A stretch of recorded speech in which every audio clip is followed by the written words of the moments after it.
අපිට ගණන් දීලා තියෙනවා අරය සෙන්ටිමීටර් 10ක් හා අරය සෙන්ටිමීටර් 9ක් වන ලෝහ ගෝල දෙකක් උණු කර අරය ආරු ගෝලයක් සෑදීමේදී ලෝහය 4.3 ප්‍රමාණයක් අපතේ ගියේ.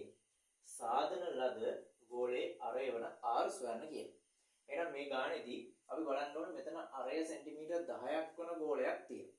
ඒ වගේම අරය සෙන්ටිමීටර් 9ක් වන තව ගෝලයක් තියෙනවා. දැන් මේ ගෝල දෙක තමයි ආරම්භය අපිට තියෙන ලෝහ පරිමාව. මේ ගෝල දෙකේ පරිමාව. මේ දෙක උණු කරලා තමයි අලුතෙන් අපි හදන්නේ මොකද? අරය R වන ලෝහ ගෝලයක්.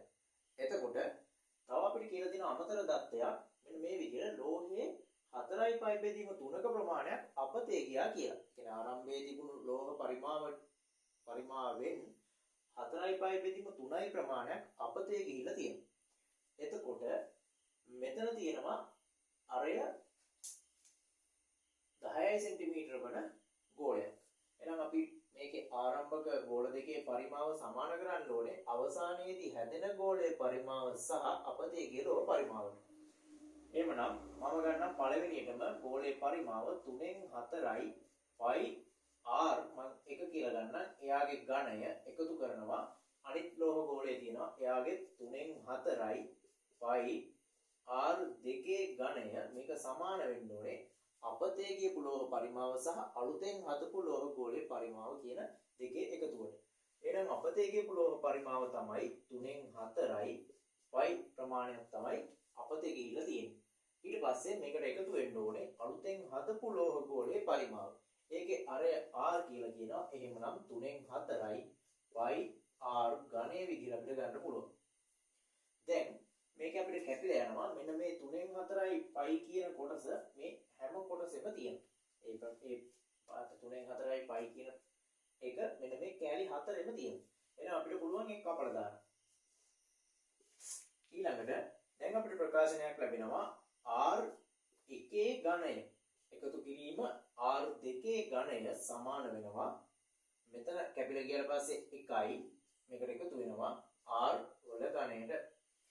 එහෙනම් දැන් අපි බලනවා R1 කියලා අපි ගත්තේ අරය 10ක් වුණු ලෝහ ගෝලය. එහෙමනම් මෙතන R1 කියන්නේ 10 ඝණය.